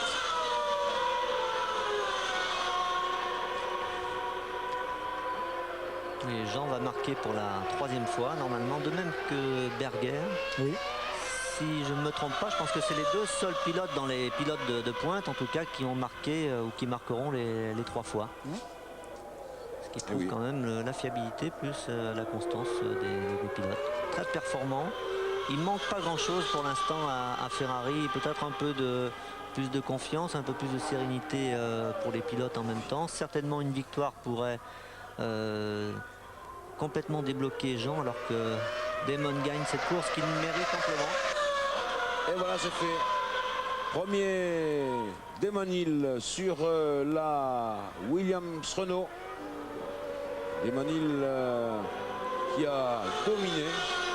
On le voit appuyer sur son bouton et certainement parler à son équipe pour les remercier, alors que voilà, Jean, superbe course. Deuxième avec un petit salut à la tribune des tifosi. Le troisième, ce n'est pas celui-ci, c'est Gerhard Berger. Voici Irvine qui est 8e. Voici Berger, le 3e. Damon Hill, Alesi, Berger. Voilà le podium de ce Grand Prix de Saint-Marin.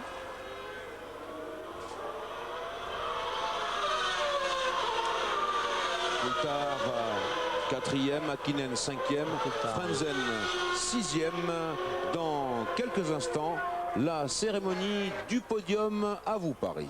Tifosi qui court vers le podium alors qu'on revoit l'arrivée de Berger. Et vous, je crois, Pierre Van Vliet, que vous êtes avec Bernard Dudot. Non, vous n'y êtes pas encore.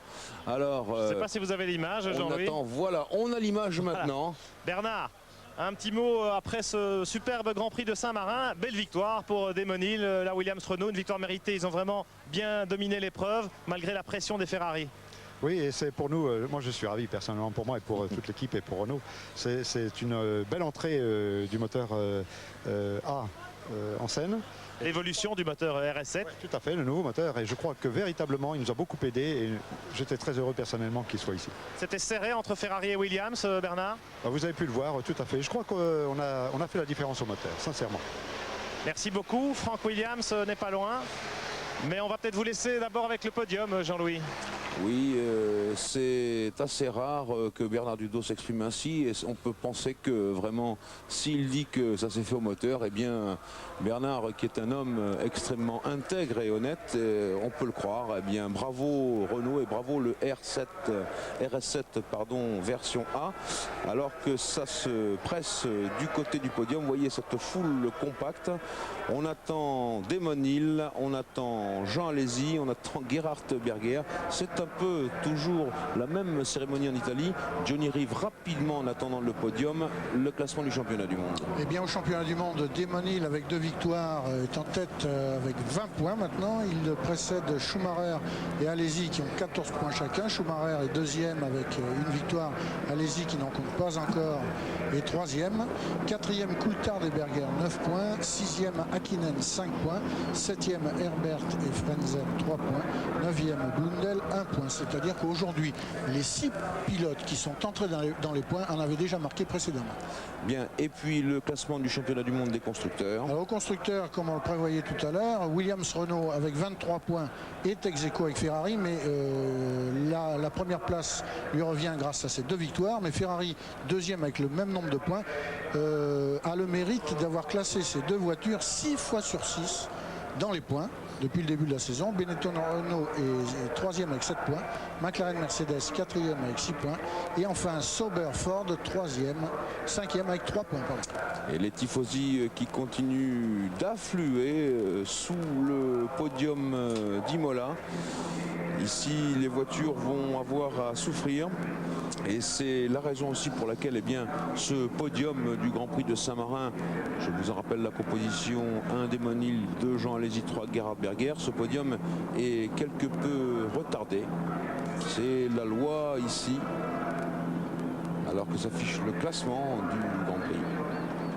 Avec c'est une Ligier là-bas, perdue dans la foule. Attention à la fauche. J'espère. Ça pourrait être différent dans un quart d'heure. Il va lui manquer un bout de rond. Qu'est-ce qui se passe là? Ah oui, ça c'est les tifosi qui demandent des autographes, je crois, à Herbert. Voici le 3e homme du podium qui accède, qui n'a pas l'air très content. Si, quand même. Oui, enfin voilà. Il y en a un qui va arriver au pas de course, c'est Jean Alesi, qui vient de traverser le paddock comme une fusée, mais à pied. Voilà, ça répond dans la foule. C'est Gerhard Berger. Oui, très populaire ici, évidemment. Gerhard, il a beaucoup fait pour la Scuderia dans le temps passé. On se souvient qu'il a eu un très grave accident ici même à Tamburello.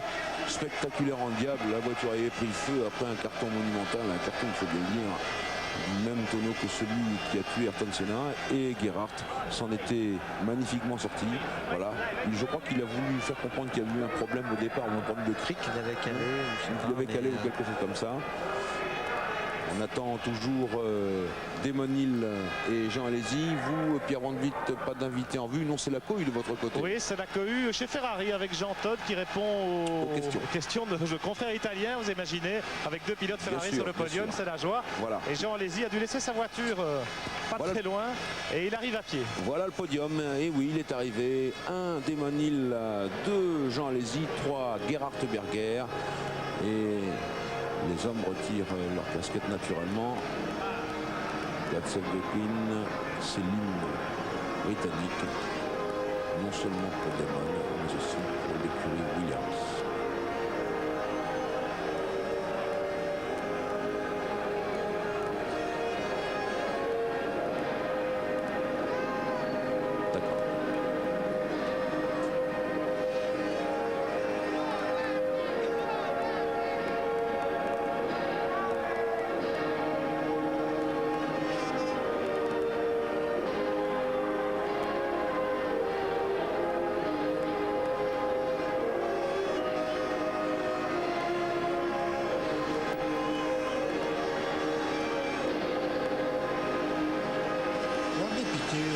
Jean Alesi. Et oui, il a fait signe qu'il avait été impuissant.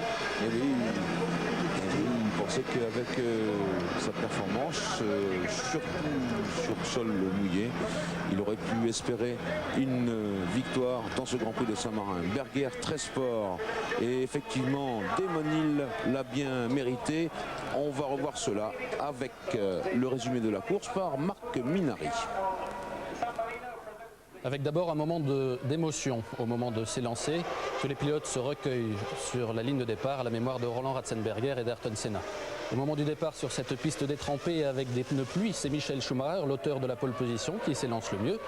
Il précède Gerhard Berger, les deux Williams Renault de Coulthard et de Damon Hill, et Mika Häkkinen qui laisse passe d'un instant à dépasser Jean Alesi.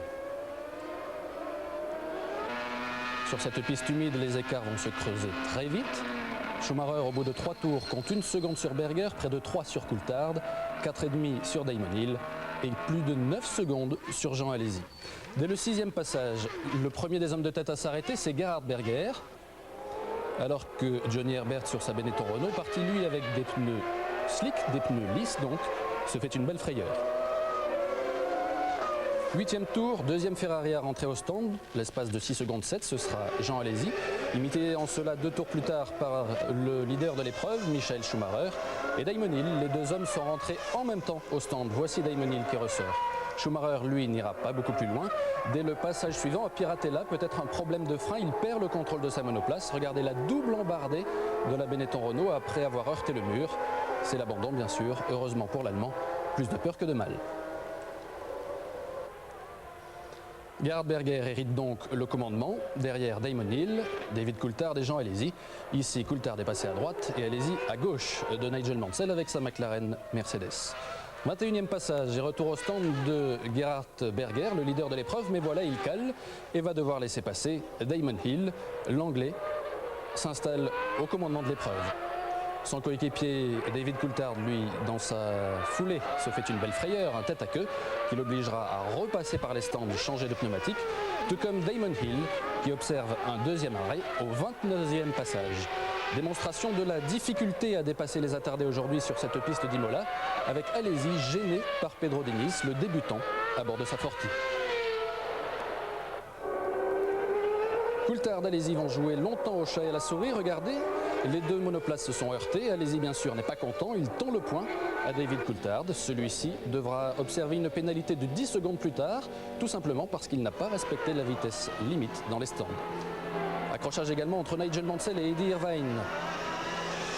L'Irlandais perd sa moustache. L'Anglais, lui, voit son pneu arrière gauche crever. Il ne marquera pas de point. Dernier arrêt pour Damon Hill qui a failli mal se passer et perdre la course dans cet arrêt qui va durer 14 secondes 7 au 47e passage. Heureusement, il peut reprendre la piste, plus de peur que de mal. Il précède toujours Jean Alesi et n'aura plus qu'à gérer sa victoire avec les attardés. Ici, c'était notamment Pierluigi Martini qui lui a créé quelques difficultés. Victoire donc de Damon Hill devant les deux Ferrari, Jean Alesi et Gerhard Berger, 3e, qui monte également sur le podium. Prochain rendez-vous de la F1 sur TF1 lundi avec Formula Magazine et Catherine Pic. Dimanche prochain Automoto et nous, Johnny et Alain, eh bien, nous avons rendez-vous dans 15 jours à Barcelone pour le Grand Prix d'Espagne. C'est le 14 mai. Au revoir.